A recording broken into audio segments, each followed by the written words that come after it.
Estas palabras que nuestro Señor le dijera en aquel entonces a sus discípulos o a los que lo estaban escuchando son verdaderas.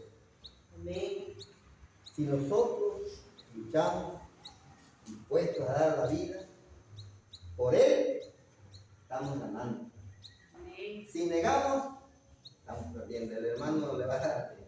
Vamos a dar la oportunidad a nuestro hermano Horacio. Él va a hacer uso de la palabra de Dios. El mensaje esta mañana, Él lo va a exponer. Adelante, mi hermano Horacio. Feliz sábado tengan todos y cada uno de ustedes. Hoy les he traído unos obsequios. ¿Quién es la persona que vino por primera vez hoy aquí? A este lugar. ¿A una persona que haya venido por primera vez? ¿O ya todos han visitado aquí? ¿Ya han venido antes ustedes? No. Bueno, les voy a regalar algo para ustedes. ¿Pueden pasar, por favor? El hermano Eder parece que más seguido lo ve aquí, ¿verdad? Mire, este es para el hermano Eder. Bueno, no sé cuál quisiera. ¿Está bien eso? Bueno, hermana, ¿me ayuda a regalarme esta o no lo pasa? O la persona que usted considera. Bueno, la iglesia bendita del séptimo día, Dios la levantó mediante la profecía. Nosotros lo sabemos. Pero es necesario que se siga predicando que esta iglesia tiene una base y un fundamento en la Escritura. ¿Por qué? Porque nosotros necesitamos dar cuenta de nuestra fe. ¿Por qué creemos en la Biblia? ¿Por qué fue necesario que apareciera esta iglesia? En el Adventismo se reúne toda la teología del judaísmo y toda la teología del cristianismo. En el Adventismo se ha logrado reunir las grandes verdades de la Biblia más la porción que Dios les da. Hoy vamos a ver que tanto el judaísmo como el cristianismo y como el adventismo lo une una sola cosa, y eso es la cruz de Cristo. Mediante la cruz de Cristo nosotros podemos alcanzar a ser perdonados, podemos alcanzar a ser justificados y al fin redimidos. Y al igual que Cristo logró vencer, así hemos de vencer nosotros. Nuestra justicia no depende de nosotros, sino es obra de otra persona. La victoria la logró Él y nos la regala. Pero esa victoria nos impulsa a que por amor, por agradecimiento a lo que Él hizo, ahora nosotros le imitemos y seamos cosalvadores, seamos coayudadores con Él.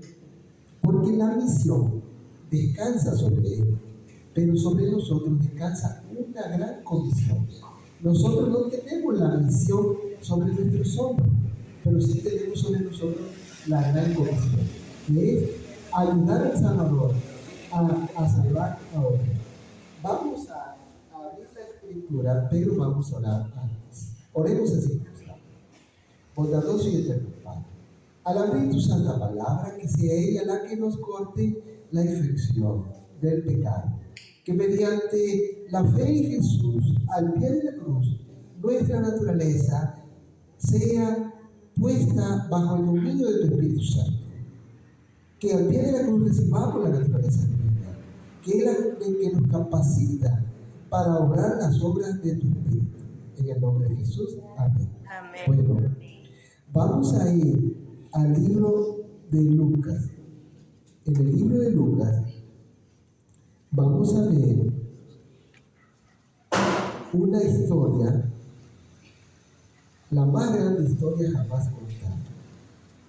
Nosotros sabemos que de la obra de Jesús depende toda la humanidad, debido a que en el cielo hubo un ser que decidió en su corazón traicionar a Dios.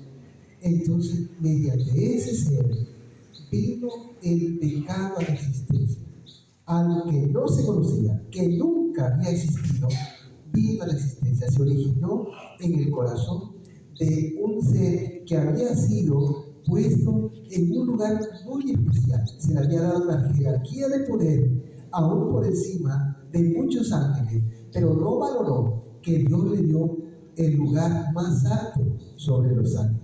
Entonces él codició la propia gloria de Dios. No deseó ser humilde, ser igual a Dios en humildad, sino decidió, él creía que podía ser igual a Dios en poder. Antes de que este ángel cayera en pecado, Dios dio una muestra de su sabiduría infinita, porque ese ángel estaba parado cerca de donde la gloria de Dios le llegaba. Los rayos incesantes de Dios alcanzaban ese ser. Y ese ser estaba enfrente de Dios, todavía no había pecado. Y Dios dio una muestra de su sabiduría infinita ahí, porque Dios y Cristo, posando sus ojos en él, se dieron cuenta de que él los iba a traicionar. Entonces en ese momento Dios dijo: hagamos al hombre. Dios le dijo a su hijo: hagamos al hombre, porque Dios vio y su hijo que ese ángel los iba a traicionar, y entonces Dios iba a crear un sustituto, alguien que sustituyera su lugar de ese ángel. Ese ángel todavía no había caído en pecado, pero Dios y Cristo ya habían visto que todas las súplicas de amor, de misericordia, de paz, de perdón, no las iba a aceptar. Por lo tanto, Dios decidió crear un ser que iba a ser la gloria de la creación, y ese ser iba a ser el hombre. Y entre todos los hombres no hay nadie más que se parezca a Dios que Jesucristo hombre. Entonces Dios decidió hacer al hombre, y el hombre iba a venir a la vida como aquel que iba a vencer a ese adversario que se iba a levantar. El hombre fue creado por Dios con la capacidad de vencer a Satanás. Pero el hombre, en vez de enfrentar a Satanás y vencerlo por el poder que Dios colocó en él, el hombre decidió unírsele, y entonces el pecado entró en la tierra. Y ahora Dios decidió revelar el misterio que tenía escondido desde la edad eterna, que es el plan de salvación.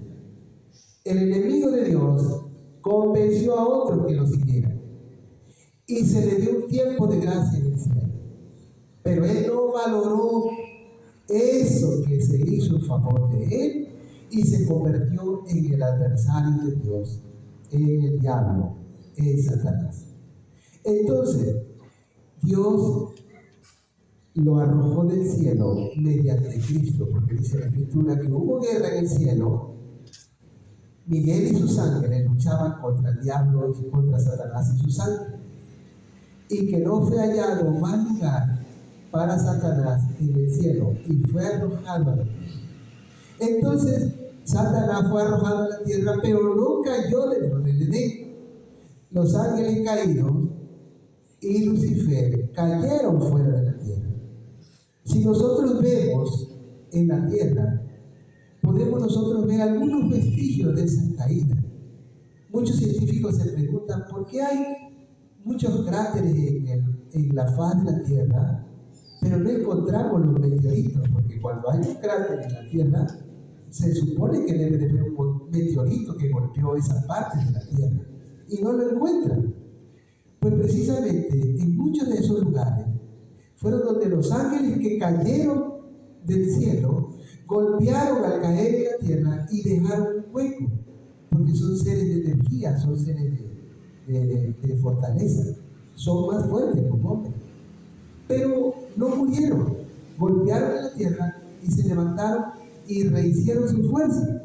Entonces Satanás se reunió con ellos, y Satanás sabía que se le iba a dar una oportunidad a él o a cualquiera de los ángeles caídos para entrar al jardín del Edén. Pero Satanás decidió hacerlo en vivo. Quizás de ahí viene el dicho que dice: si quieres hacer algo bien, hazlo tú mismo. Satanás no permitió que nadie entrara al jardín del Edén, sino que él fue el que entró. y solo iba a tener un lugar, una oportunidad, iba a ser en el árbol de la ciencia del conocimiento del bien y del mal. No iba a andar correteando a la pareja santa por el Edén, no. Iba a estar en ese árbol, apostado. Pero como ese árbol estaba en medio, por donde fueran Adán y Eva tenían que pasar por ahí. Cuando ellos se dirigieran hacia un punto, tenían que pasar por ahí. Si iban hacia el otro lado, tenían que pasar por ahí. No es que Dios haya condicionado la caída de nuestros padres en ninguna manera, sino que Satanás iba a tener una oportunidad. Entonces él tomó el lugar de una serpiente que estaba en el jardín del Edén, la cual tenía alas. Esa serpiente tenía alas. En la Biblia, en Isaías, capítulo 27, versículo 1, dice: en aquel tiempo destruirá Jehová a la serpiente voladora, a la serpiente marina y a la serpiente terrestre. En otras versiones dice: en aquel tiempo destruirá Jehová al leviatán, serpiente voladora, al leviatán, serpiente marina, y al leviatán, serpiente terrestre. La serpiente que le den tenía alas, y Satanás se aprovechó de que Adán y Eva veían a esa serpiente como alguien familiar. Adán y Eva veían a esa serpiente volar de un árbol a otro y la veían como uno de los animales más bellos del paraíso de Dios. Pues Satanás aprovechó esa serpiente para que, estudiando a nuestros primeros padres, él miró que con Adán no iba a poder. Lo miró, lo observó y vio que Adán iba a ser imposible de vencer. Entonces se puso una mujer y vio a la mujer y la vio que la mujer es más curiosa. La mujer, en su deseo de aprender, tiene algo que ella es curiosa por aprender. Es un deseo sano. Porque Dios, el Padre, cuando creó al hombre, colocó su eternidad en él. El Hijo colocó su jovialidad y el Espíritu Santo colocó el deseo de escudriñar las cosas de Dios aún las profundas. Tanto el Padre como el Hijo y como el Espíritu Santo participaron en la creación del hombre. Tanto el hombre como la mujer tienen las características de la deidad, de la divinidad. Entonces, Satanás colocó sus ojos en la mujer y hizo uso de unas técnicas que nosotros no alcanzamos a conocer y a percibir. En el mundo animal hay una forma de comunicarse que es subliminal. Nosotros no la alcanzamos a distinguir. Cuando un elefante se quiere comunicar con otro elefante, él golpea el suelo y el otro elefante que está a lo lejos le responde. Y los hombres que andan curioseando entre los elefantes ni siquiera se dan cuenta que ellos se están comunicando. Si ese hombre anda molestándolo, entre ellos se comunican para defenderse. Y ha habido momentos en los cuales los elefantes han dañado seriamente a muchas personas. Los delfines, las ballenas, los peces y aún los perros tienen una forma de oído, una forma de lenguaje que el hombre no alcanza a percibir. Hay personas que llaman a los perros con un silbato y no lo alcanzan a escuchar ese silbato, pero los animalitos vienen. Es una forma subliminal. El enemigo de las almas, de la misma forma, procuró que Eva le prestase atención. Y cuando la tuvo enfrente, Eva había ya perdido la mitad de la batalla. Porque los ángeles le habían dicho a Eva: no te separes de tu marido. Porque un ángel se rebeló contra Dios en el cielo y él va a intentar hacerlo caer en pecado. Entonces, debido a que Eva se separó de su esposo, de la misma forma la iglesia se separó de su marido, el Cristo, Y tanto Eva comió del fruto prohibido, como la iglesia como cuerpo también participaron de las obras infructuosas del pecado. Tanto como Eva necesitaba redención, tanto como la iglesia. Entonces, habiendo Eva codiciado el fruto, que era codicioso para obtener conocimiento, ella comió del fruto prohibido. Y entonces cayó en pecado. Y ahora el enemigo de las almas salió de la serpiente y se introdujo en Eva y mediante su compañera. ¿Quién iba a imaginar? Adán no iba a pensar que en su propia compañera, el otro yo de él, mediante ella iba a venir la tentación para que él comiera del fruto prohibido. Adán se dio cuenta. La Biblia dice que Eva fue engañada, pero Adán se dio cuenta de que Eva había comido del fruto prohibido, pero por amor a ella, él decidió morir junto con ella. Decidió comer del fruto que ella había comido, quizás tratando de ayudarla, pero lo único que logró fue perjudicarse también.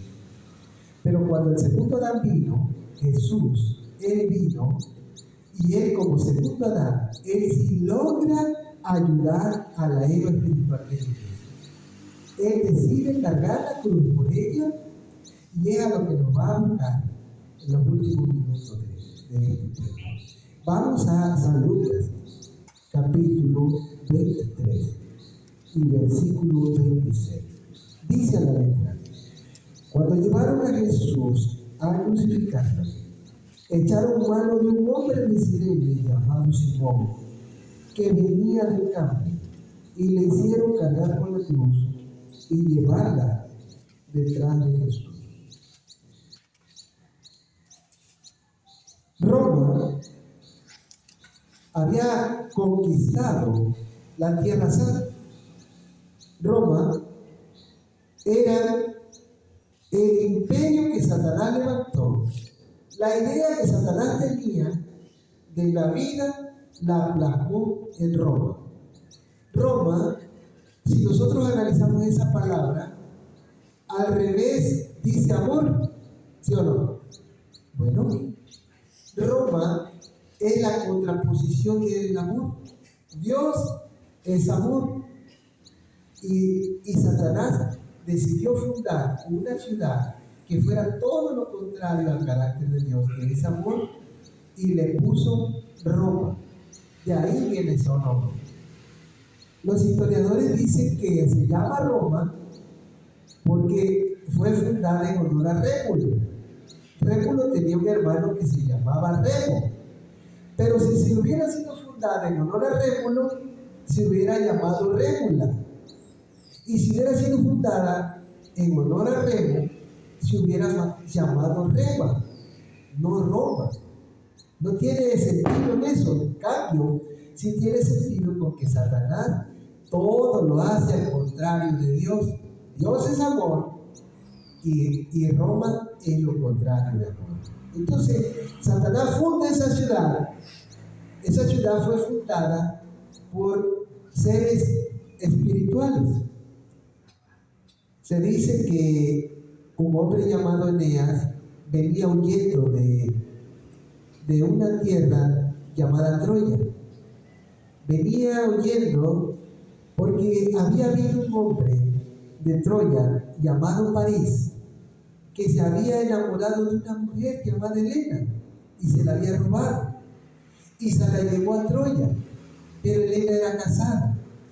Y entonces el esposo de Helena llamó a todo el ejército de su país para que fueran a recuperar a su esposa Helena. Y se realizó una gran batalla que se conoce como la batalla de Troya, aquel famoso caballo de Troya.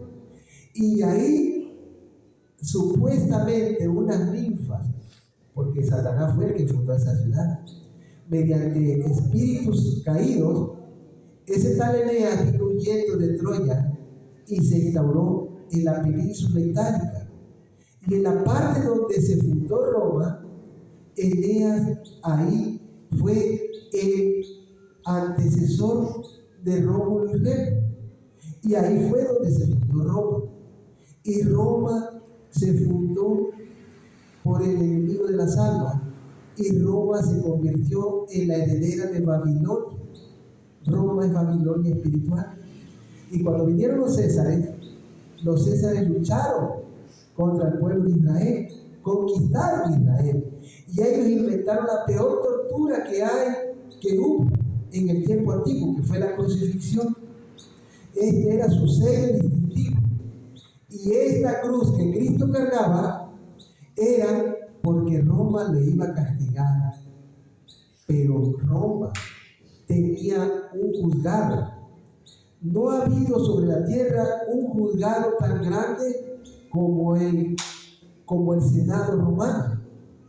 2 juzgados de alta jerarquía, el derecho romano y el Sanedrín judío, juzgaron a Cristo, los dos. No hay otros. El derecho romano es lo que todavía se observa en el tribunal. Los licenciados en derecho estudian derecho romano. Pilato, como representante de Roma, dijo de Cristo: no hay un pecado en él. Ya lo dijo. El juzgado más grande del planeta en ese tiempo dijo: no hay un pecado en él. Y los judíos también dijeron lo mismo: no hay, no podemos hallarle este hombre en ninguna manera que ha transgredido la ley. Él dijo: ¿quién me convence de pecado? La pregunta es entonces: ¿por qué estaba cargando la cruz? Estaba cargando la cruz de nosotros, la cruz de Barrabás. Nosotros estábamos ahí en esa cruz, porque nosotros hemos pecado. Por lo tanto, la paga del pecado es la muerte, mas la dádiva de Dios es vida eterna en Cristo Jesús, nuestro amor. Entonces, llevaron a Jesús para crucificarlo, echaron mano de un hombre llamado Simón de Cirene. Venía del campo y le hicieron cargar con la cruz y llevarla detrás de Jesús. Simón manifestó compasión en su rostro por Jesús. Entonces le hicieron que cargara la cruz. Pero Simón había oído hablar de Jesús. Sus hijos eran discípulos del Salvador, creían en él, pero Simón de Cirene no era discípulo. En el deseo de toda la gente dice que para Simón de Cirene resultó una bendición para él llevar la cruz del Calvario, la cruz de madera. Y desde entonces estuvo siempre agradecido por esta providencia. Simón consideró que el haber cargado la cruz fue una providencia de Dios, porque ella le indujo, la cruz de madera le indujo a tomar la cruz de Cristo. Cuando yo leí eso, hace un tiempo atrás, yo me quedé admirado. Entonces pensé, dije entre mí: no es lo mismo la cruz de Cristo que la cruz de madera, porque la cruz de madera fue el instrumento de tortura. El instrumento de tortura. Jesucristo cargó una cruz que pesaba 150 kilogramos, desvelado, sin haber comido, sin haber bebido nada, sin haber dormido. Era llevado de Pilato a Herodes y de Herodes a Pilato. Y entre esos cambios, él era flagelado, él era martirizado, era burlado, escarnecido. Se le había golpeado con una caña, se le había escupido y se le había dado un puñetazo. Y lo tenían desvelado toda la noche. Él se levantó muy temprano y lo primero que hicieron no fue saludarlo, darle buenos días. Lo primero que hicieron fue colocar en sus hombros una cruenta cruz. Entonces, él cargó la cruz hasta donde su fuerza le permitía. Pero cuando él cayó, las autoridades romanas, específicamente los soldados, vieron que él no iba a poder continuar, no tenía fuerzas para ello. Vieron que un hombre venía en sentido contrario y él no sabía su nombre. Decidieron poner la cruz sobre él y Simón de Cirene cargó la cruz. Los otros ladrones seguían atrás de Cristo, pero ellos eran pecadores que realmente ellos entendían que merecían esa pena.